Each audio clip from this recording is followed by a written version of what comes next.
Môre, en daar is dit al so waar weer Vrydag, en dis die 27ste Maart, en ek het daarom nog gestem om met julle te praat, al loop die neus, maar die verkoue, hy is op pad uit, ek hoop so, maar ons kyk maar. Ons gaan afsluit met Jakobus. Nou ja, afsluit is nou nie die regte woord nie, want ons het hom maar net so tussenin gedoen, soos wat ons hom op die oomblik by Huis Dion Lou, by die ouete huis in ons Bybelstudie elke Woensdag doen. Ons gaan na ons derde deel, dis hoofstuk 1, vers 5 tot 8, maar ons beperkte tyd gaan vir ons net kans gee vir die 5de vers en ook eintlik net die eerste helfte van die 5de vers. Daar staan geskrywe in Jakobus 1, vers 5, kom ons noem dit A, as een van julle wysheid kortkom, moet hy dit van God bid. Dit is 'n wesenlike ding, veral in die godsdiens.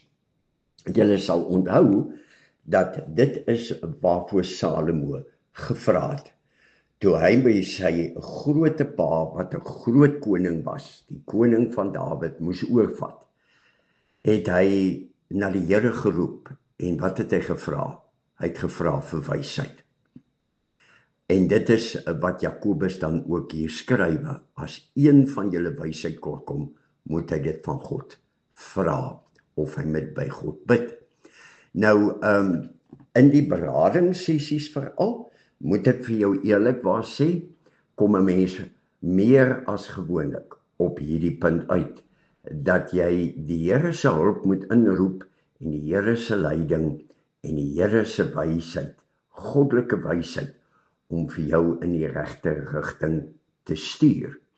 Want al het jy teologiese opleiding, en 'n bietjie sielkunde, en selfs meer as daardie soort van opleiding, bly dit nog altyd 'n groot vraag.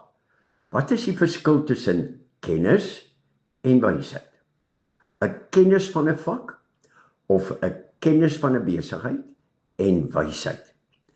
En ek moet nou vanoggend kom sê, die verskil tussen ware wysheid en ware kennis, is maar 'n dun lyntjie. Want al klink hulle bykans dieselfde.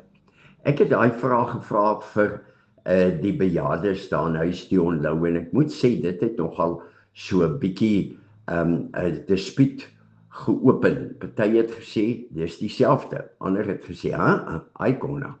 Daar's twee groot verskille tussen kennis en wysheid. Want jy kan 'n goeie kennis hê van jou vakgebied, van wiskunde, maar of jy dit kan oordra na die kinders, is 'n ander storie. Jy kan die kennis hê van die Bybel, maar om dit te leef, te glo en te wees, is 'n ander ballgame. Ek gaan waag om te sê, kennis is om baie inligting, want jy kry slim mense, hoor. Dis ouens wat goed akademies gedoen het, en dit is 'n debat op sy eie. Mense wat saam met my op skool was, mense wat saam met my op universiteit was, wat by verre 'n hoë IQ gehad het. Jong, hulle hoef nie aantekeninge te maak en te skryf en op en af te loop en die goed in die kop in te prent nie. Hulle lees deur 'n boek en hulle gaan skryf eksamen daaroor.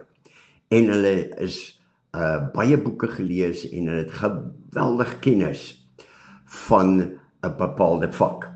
Ek ken 'n ginekoloog, dis nie van hierdie plek nie, hoor, van Suid-Afrika, wat in sy vakgebied 'n ontsettende kundige ou is. Maar liewe land, moenie vir hom vra om 'n karavaan te sleep of 'n kamp op te slaan daar langs die rivier of langs die see nie. Dit moet sy vrou maar doen, want dit is net 'n disaster. So kennis is om baie inligting, die vermoë om baie inligting en spesifieke inligting, en veral op 'n bepaalde vakgebied in jou kop te kan stoor. Baie ander mense het algemene kennis teenoor gespesialiseerde kennis. Dis ook 'n onderwerp op sy eie. Wysheid gaan oor die regte toepassing van daai kennis binne bepaalde omstandighede. Dit beteken, en dit is die probleem met die gereformeerde kerk, dat baie keer kan ons geloof 'n kopkennis wees. Ons ken die Bybel, ons ken teksverse uit ons kop uit, ons kan dit resiteer. Ons ken die wette van die Bybel.